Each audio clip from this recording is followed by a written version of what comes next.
In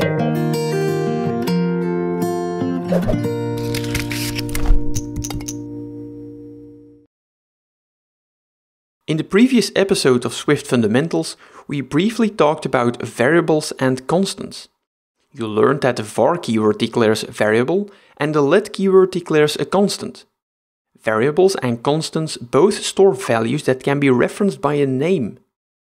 There's one key difference that we didn't discuss though. The value stored in a constant cannot be changed. The compiler throws an error if you try to modify the value of a constant. Try it out. Create a new playground by choosing the blank iOS template and name it Variables, Constants and Types. Choose a location to save the playground and remove the lines Xcode has added for us. Use the let keyword to declare a constant.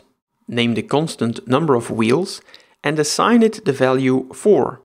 The compiler throws an error if we try to assign the value 2 to the number of wheels constant. We're in luck though. Xcode gives us a hint to fix the problem. Click the red circle on the left to find out what Xcode suggests we do. Xcode is clear about the change we need to make to fix the issue. In Swift, a variable is mutable, whereas a constant is immutable. Xcode suggests turning the number of wheels constant into a variable by replacing the let keyword with the var keyword. In other words, Xcode suggests making number of wheels mutable. The value stored in a variable can be changed. Click the Fix button to go with Xcode's suggestion. Notice that the only difference with the original code snippet is the var keyword. Why would anyone want to use constants? Variables are much more flexible. Whenever you use or encounter a constant, you can be sure its value won't change. For a developer, that's a bold promise. Constants add safety to your code. And safety happens to be a fundamental concept of the Swift programming language. Use constants for values that won't change, and use variables for values that will change. Swift is a statically typed language. This means that every variable and constant has a type. The number of wheels variable is of type int, an integer. Why is that? How does a compiler know that? In most cases, the compiler is clever enough to infer the type of variables and constants. The compiler inspects the value we assigned to number of wheels and infers that number of wheels should be of type int. This is known as type inference, a powerful feature of the compiler. The type of a variable or constant cannot be changed. Let's assign a string to the number of wheels variable by wrapping the number in a pair of double quotes. It doesn't take long for the compiler to complain. The error message shows us what the problem is.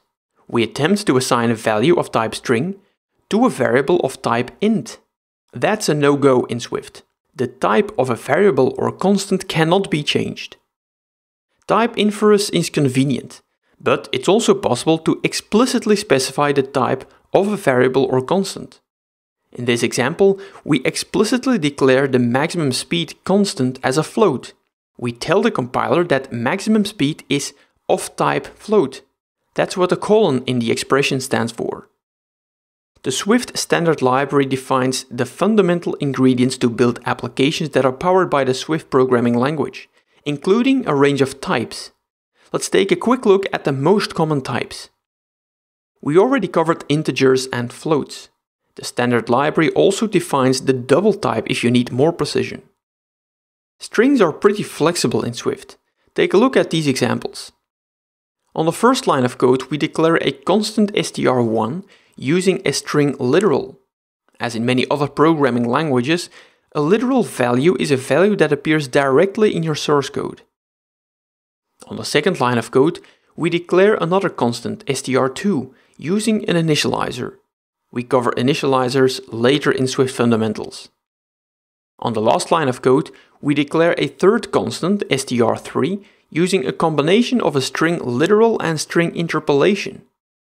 String interpolation allows you to create a string from a combination of variables, constants, and expressions by including the values in a string literal.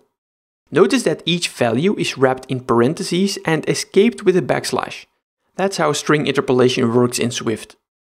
The Swift standard library declares 3 powerful collection types: arrays, dictionaries and sets.